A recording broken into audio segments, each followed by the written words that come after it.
Assalamualaikum warahmatullahi wabarakatuh. Perkenalkan saya Ayunda Saidatul Ifada, dosen dari Prodi Pendidikan Islam Anak Usia Dini, Fakultas Agama Islam, Universitas Muhammadiyah Gresik. Izinkan saya kali ini akan memaparkan hasil dari penelitian saya.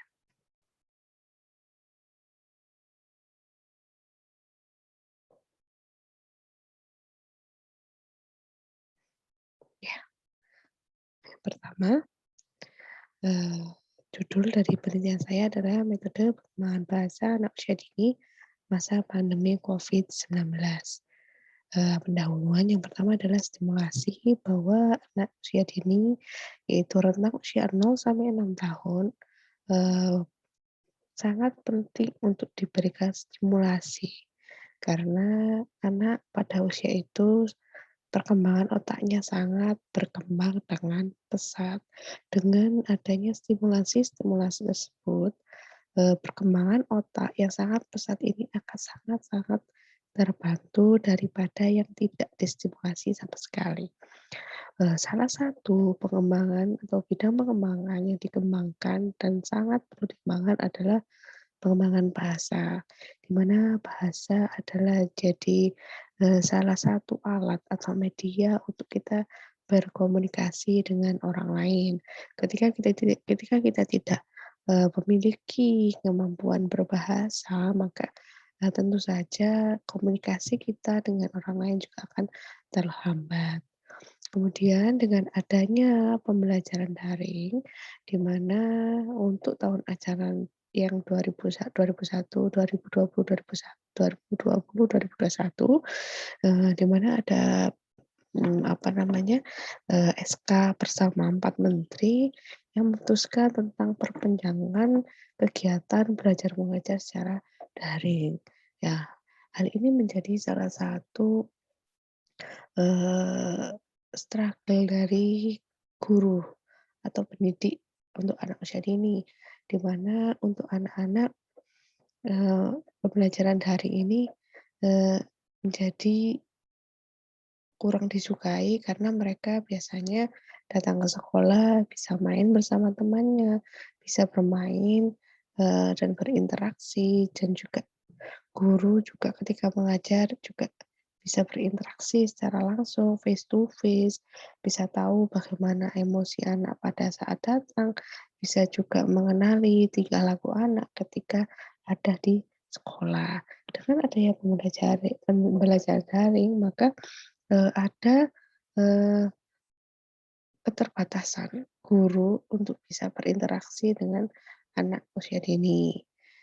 Tentu saja hal ini harus, memberikan apa ya, guru itu harus bisa berinovasi, di mana tidak hanya monoton saja ketika pembelajaran daring, terkhusus untuk pengembangan bahasa, di mana pengembangan bahasa ini, mmm, ketika diajarkan dengan metode yang monoton atau cara-cara yang monoton, itu membuat anak-anak menjadi bosan. Anak-anak itu tingkat kebosanannya itu lebih cepat gitu ya, daripada orang dewasa, dan tingkat konsentrasinya juga pendek, maka perlu adanya inovasi, inovasi yang dilakukan guru agar mereka bisa berkonsentrasi, konsentrasi yang pendek ini, bisa dimanfaatkan gitu maksudnya. Dengan apa? Dengan berbagai metode pembelajaran yang bervariasi. Dengan bervariasi, maka anak tidak akan bosan. Jadi ketika hari ini dia pakai metode pembelajaran bercerita, besok dia, guru menggunakan, metode tanya jawab, pemberian tugas, dan lain sebagainya. Dengan berbagai macam metode yang digunakan, maka, anak akan lebih interest ya, jadi tertarik untuk mengikuti pembelajaran, seperti itu. Nah, kemudian di masa pandemi ini, eee, adanya keterbatasan interaksi antara guru dan murid ini, saya ingin, mengetahui bagaimana, guru itu menggunakan metode pembelajaran yang dulunya bisa, eee, bebas ya memilihnya. Nah, di masa pandemi ini tuh seperti apa? Jadi, saya juga ingin mengetahui bagaimana guru itu mengembangkan bahasa anak di masa pandemi itu seperti apa sih? Metode-metode apa saja yang digunakan saat pembelajaran daring gitu. Metode penelitian yang saya lakukan yang pertama yaitu, saya menggunakan metode penelitian deskriptif kualitatif, di mana saya akan, eee, menggambarkan bagaimana metode pembelajaran yang digunakan ketika guru itu mengembangkan atau mengajarkan pengembangan bahasa untuk anak usia dini. Teknik pengumpulan datanya yaitu saya menggunakan observasi, wawancara, dan dokumentasi. Observasi, saya mengobservasi bagaimana guru itu mengajar ketika pembelajaran daring, kemudian mewawancara guru, bagaimana metode-metode yang telah guru lakukan selama 2 semester ini, dan dokumentasi dari, eee, hasil kerja anak, foto kegiatan anak, dan juga mungkin rancangan pembelajaran yang telah, guru buat selama 2 semester ini. Teknik analisisnya yaitu yang pertama ada data reduction, di mana saya akan, mereduksi data, mengumpulkan data-data yang saya, butuhkan gitu ya. Kemudian saya kumpulkan dan saya pilah-pilih bagi data yang memang saya perlukan untuk penelitian ini. Kemudian selanjutnya ada data display, itu data yang sudah saya reduksi tadi, saya display sedemikian rupa, eee, agar saya bisa tahu gambaran pastinya metode apa saja yang digunakan ketika pembelajaran, selama pandemi COVID-19 ini. Kemudian yang terakhir adalah saya menggunakan teknik conclusion drawing atau verifikasi, yaitu data yang sudah saya display tadi saya simpulkan ya, saya verifikasi apakah memang sudah benar, apakah ada yang perlu, adanya perubahan atau tidak, seperti itu. Jadi selanjutnya, pelaksanaan penelitian saya yaitu, dilaksanakan di tahun ajaran 2020 dan 2021, bulan April dan bulan Mei, dalam mengumpulkan data dari semester 1 dan semester 2. Hasil dari pembahasan, di sini metode pembelajaran anak usia dini, adalah cara yang digunakan guru untuk menyampaikan materi pembelajaran untuk usia 0 sampai 6 tahun dengan efektif dan efisien agar tujuan-tujuan pembelajaran dapat dicapai dengan maksimal, dengan harapan anak usia tersebut dapat memiliki kesiapan di jenjang berikutnya. Oke, selanjutnya ada pengembangan bahasa pendidik, perlu menggunakan metode yang sesuai agar perkembangan bahasa anak dapat maksimal. Berdasarkan data penelitian, eee, metode yang digunakan yaitu yang sering adalah metode tanya jawab ya. Ini metode ini sering diterapkan, untuk mengembangkan bahasa di KBMNU 108 Menu Umum. Metode tanya jawab sendiri merupakan metode yang sering digunakan saat di akhir kegiatan. Jadi di pendidikan anak usia dini itu ada empat tahap, ada kegiatan awal, ada kegiatan inti, dan ada kegiatan akhir. Dan di kegiatan akhir ini sering digunakan untuk, mengembangkan bahasa, itu adalah metode tanya jawab, di mana kegiatan, pembelajaran yang disajikan melalui interaksi pendidik dan peserta didik melalui pemberian pertanyaan dan jawaban dari pertanyaan.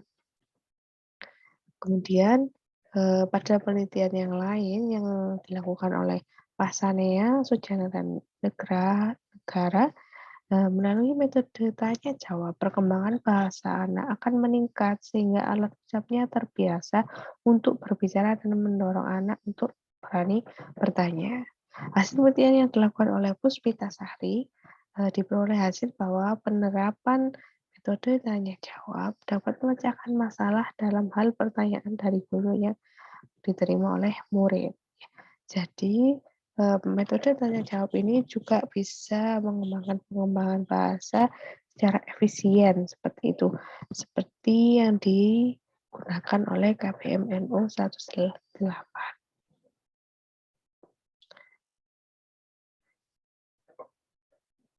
Kemudian untuk metode selanjutnya yang ternyata, dari beberapa metode, ada salah satu metode pembelajaran yang sangat jarang digunakan, yaitu metode ini jarang digunakan di masa pandemi COVID-19, pelajaran tahun 2020-2021 di KPMNU 180 yaitu metode bercerita. Ya, selama pandemi, lembaga hanya menerapkan satu kali saja metode bercerita. Padahal kita tahu ya bahwa metode bercerita itu sangat banyak sekali manfaatnya. Di antaranya itu melatih daya serap, daya tangkap anak, melatih daya pikir anak, melatih daya konsentrasi anak, mengembangkan daya imajinasi anak. Dan dari beberapa hasil penelitian juga diungkapkan bahwa dari Nurjana dan Anggraini sendiri menunjukkan bahwa metode bercerita mampu meningkatkan kemampuan berbicara anak dan mengembangkan rasa percaya diri anak. Di penelitian lain dari Kuras, Marwawi, dan Sutarmanto juga menyatakan hal serupa, yakni penggunaan metode bercerita dalam meningkatkan kosakata anak usia 5-6 tahun yang dilakukan oleh guru dapat berjalan dengan baik dan mampu meningkatkan kemampuan anak dalam menjawab pertanyaan tentang isi cerita yang telah dibacakan guru dan kemampuan anak dalam menceritakan kembali isi cerita. Nah, dari hasil penelitian ini kita bisa tahu bahwa metode bercerita ini sangat banyak sekali manfaatnya untuk anak usia dini. Maka dari itu, selain itu juga guru juga harus mempertimbangkan metode bercerita ini. Jadi, eee, selama masa pandemi kan hanya satu kali saja diterapkan. Dengan, hasil penelitian dari, eee, teman-teman yang, tadi jelas bahwa banyak sekali manfaat dari metode bercerita. Maka, guru perlu mempertimbangkan penggunaan metode bercerita dalam mengembangkan bahasa anak. Dari kegiatan berita ini juga, memberikan sejumlah pengetahuan sosial, nilai-nilai moral, dan juga nilai-nilai keagamaan. Kemudian, pada metode bercakap-cakap, bercerita, maksud saya bernyanyi dan pemberian tugas, frekuensi diterapkannya selama masa pandemi seimbang satu sama lain. Layaknya metode yang diterapkan dalam mengembangkan bahasa dalam tingkat keberhasilan dalam mengembangkan bahasa anak juga sangat bisa semakin tinggi. Hal ini ya seperti yang saya ucapkan di awal bahwa anak itu tidak mudah bosan ketika metodenya bergonta-ganti dan kegiatan pembelajaran khususnya pengembangan bahasa dengan metode yang bervariasi akan meningkatkan pengembangan bahasa karena anak tidak mudah bosan, anak akan berkonsentrasi penuh dalam kegiatan tersebut. Oke, selanjutnya yaitu simpulan. Jadi, berdasarkan hasil penelitian yang dilakukan di KPMNU 108 Nurulom diperoleh data 34,5% metode pengembangan bahasa yang diterapkan selama masa pandemi adalah metode tanya jawab dan 1,7% metode pengembangan bahasa yang diterapkan selama masa pandemi adalah metode bercerita. Metode-metode ini diterapkan baik secara online maupun melalui video call dan offline melalui kegiatan home visit. Kurikulum yang digunakan adalah kurikulum darurat COVID-19 yang dikeluarkan oleh Kemendikbud. Seperti itu. Oke, ini beberapa dokumentasi yang saya lakukan, yaitu saya mewawancara guru, mendokumentasikan kegiatan anak, kemudian dokumentasi guru sedang home visit gitu ya, dan guru sedang video call seperti itu. Ya, terima kasih. Sekian presentasi dari saya. Wassalamualaikum warahmatullahi wabarakatuh.